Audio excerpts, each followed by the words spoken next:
Hello and welcome to the first episode of the Fitness Focus podcast. I'm your host Louis Hunt and I intend to educate you on the importance of living a healthy life. For this episode I am joined by Lars Williams, an individual who focuses his time around developing his health and fitness. He regularly takes part in sporting activities, building muscle and strength, and understands the principle of nutrition.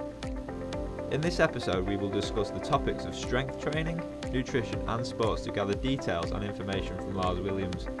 Through this podcast I plan to provide you with the necessary information on health and educate you on the benefits of looking after yourself. With this podcast you will find motivation and inspiration through our wonderful guests who will guide you to the start of your journey.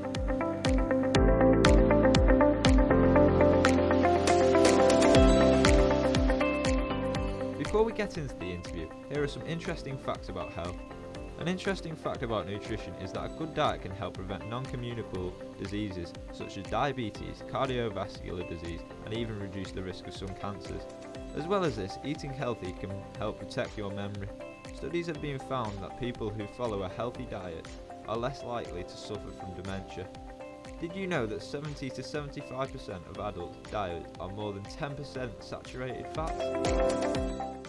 Did you know that fats such as avocados, olive oil, fish and soya beans are actually healthy for you? Unsaturated fats can lower bad cholesterol, which can help reduce blockages in your arteries and stimulate more blood flow. That sounds pretty good if you ask me.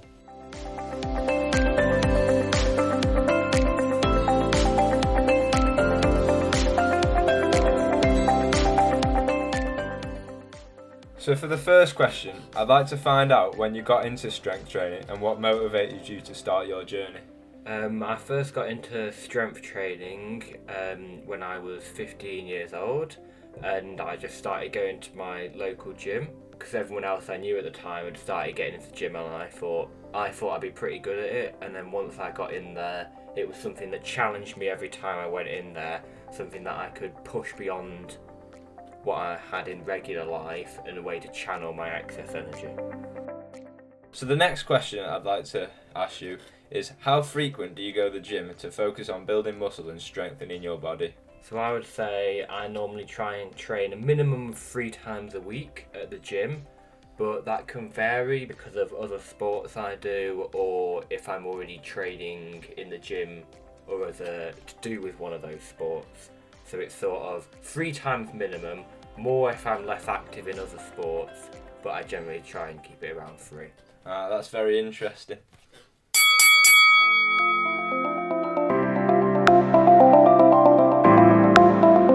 So what motivates you to keep going and constantly improve yourself each week? So I would say I'm always got a drive to become better, because you very quickly find out whether you're interested in this kind of thing or not, so you normally quit quite early on, I think. But generally I wouldn't say it's motivation, because anyone that gets anywhere will not wake up every day and just want to go and do it. Most people will, like, some days you'll have off days, some days you'll whatever, but what will it be is I'll be chasing, wanting to be able to do certain things. So I'll see something and I'll be like, I'll keep going until I get that. So that's what keeps me motivated. So from all this training, what results have you seen? I've seen a lot of results because I've only been training for 2 years or so, less than 2 years, which means, as most people know, you see a lot of progress in your first year.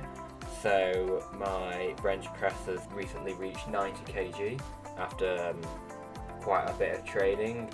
I'm noticeably bigger, stronger in pretty much every aspect. Wow, that's very impressive. For the next question, I want to find out how important cardio is to you and what benefits does it actually hold? So me and cardio have sort of a love-hate relationship. Originally, I didn't used to think it was that important because I was told that it could negatively affect your strength training. But more recently, I've seen that is not as much true. It's only true if you train heavy cardio. If you're just doing it a light sort of thing, it helps keep circulating your blood and helps you with your recovery. And I realised it helps diversify my physique and my training a lot more than just training weights or just training for strength. So moving on to nutrition, what does your diet consist of to maintain this healthy body of yours? I would say most of my meals are still cooked by my dad, but I tend to avoid buying things that are either sugary or, your usual stay away from unhealthy foods, that sort of thing. That doesn't mean I don't eat them, I do eat them, but I tend to stick to just the regular healthy diet that my dad already planned out from day one, even before I got into healthy training, but just getting that calorie surplus in so I can gain strength. Interesting. Still on the topic of nutrition, do you take any supplements to keep your body healthy? If so, what are these supplements? So I do indeed take supplements. I would just want to draw the attention that just taking supplements on their own do not necessarily correlate to better progress. It's still primarily training and diet, but I take whey protein just to be an easier way of meeting my general needs for protein in the day. But I take whey protein just to be an easier way of meeting my general needs for protein in the day, and just get a bit of excess in there just in case. I take creatine because I'm primarily a strength athlete, so it helps with performance in that respect, although it might have effects on my cardio that I've noticed before, but I'm noticing bigger and stronger, especially with the creatine. The whey protein reduces my recovery periods. It helps me recover a lot more when I'm on that, and then just some omega-3 fish oils and vitamins just help keep me all around healthy. I just feel more clear in the mind when I'm taking those. What should you drink that would benefit your body then? So I would say this is a personal preference. I don't think it's necessarily bad. I tend to stay away from caffeine unless it's some sort of special occasion, because I feel like I want to reserve that sort of hit you get from that caffeine for when I actually need it.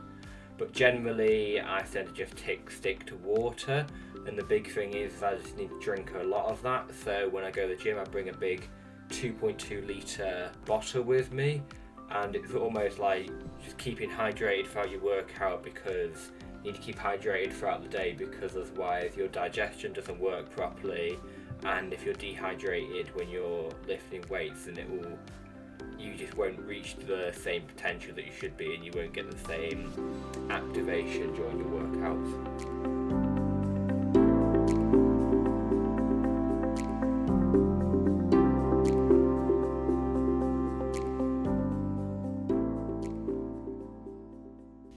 Well, that was the first part of the interview. We have more to come, but first some more interesting facts. Did you know that regular strength training was associated with 10% to 17% lower risk of cardiovascular disease, diabetes, lung cancer and death overall?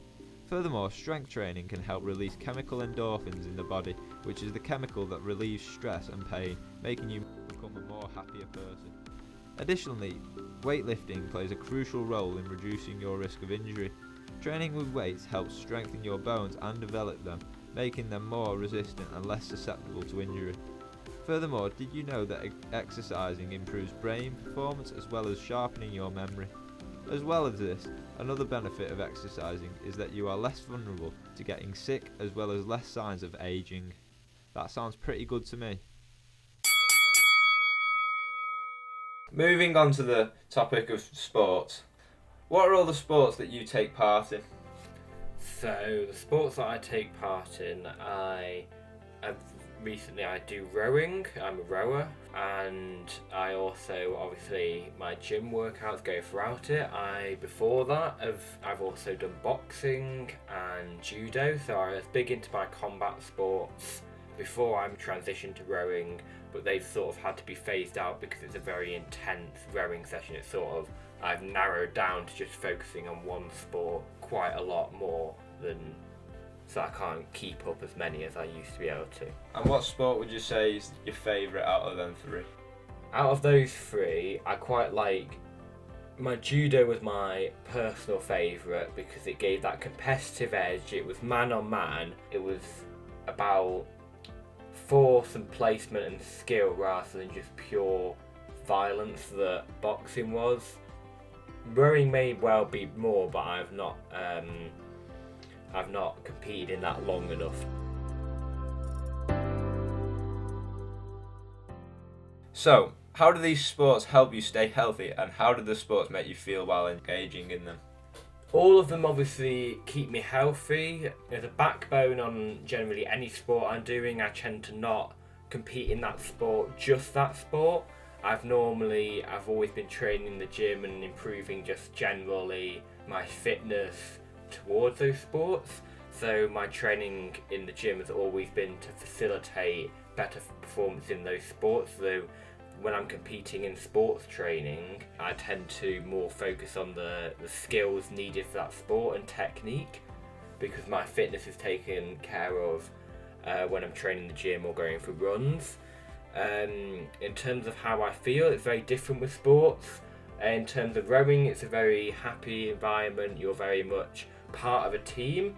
Judo is very much, it's not the same kind of team feel, but you're very much, everyone's there together, you're trying to get better at doing what you're doing.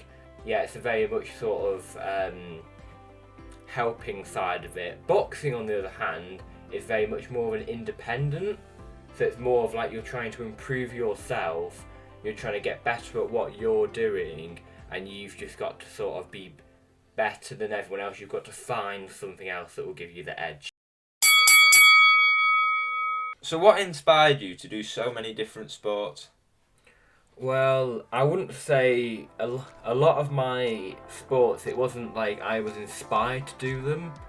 It was more that most of them were coming upon by either old sports ending or towards a common goal. So obviously I was a rugby player before this, that was cut short by an injury. And after that, I'd already had an idea of what I wanted to do. I wanted to go into boxing because I wanted to learn how to fight and defend myself. And then from there, it was, I'd already had a pretty good idea of how to strike. So judo sort of came on because I wanted to develop in the grappling side of combat. And then all of that got cut short due to, well, parental concern. And then that's where rowing came into it, because I needed a competitive one, and I thought it'd be also good to be part of a team sport again. So on a side note, what do you think of calisthenics as a way to develop your body? Well, calisthenics is, as with any training method, it's very effective what it does. It's very much about what you achieve, what you're going out to achieve with your goals. Obviously, there's the classic debate of weightlifting versus calisthenics. My argument is, if you're that bothered about choosing, there's no reason why you can't do both and see which one you prefer. Calisthenics focuses more on body weight, isometrics holds it's about stability sort of like relative strength rather than your absolute or explosive strength. So when I was boxing and doing judo, I was very much more into my weightlifting side, although martial arts is probably more akin to calisthenics in that regard.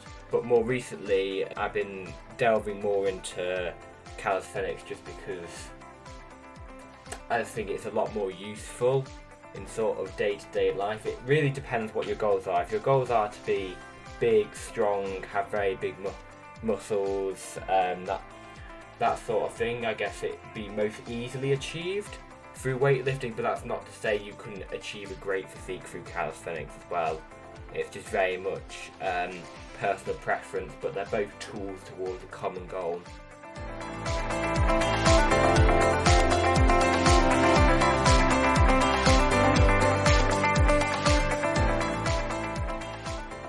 Thanks for tuning in to the Fitness Focus podcast.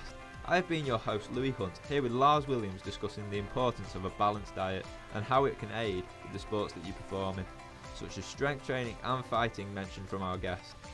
I hope that you have taken inspiration from his life and hope that this episode has been beneficial in some way to you. Ensure that you tell your family and friends about this podcast so that they are able to develop their health. Our next episode will be put on 1 week from today, so ensure that you stay tuned so that you never miss an upload. Don't forget to leave reviews and show some support to our guest. Thanks again.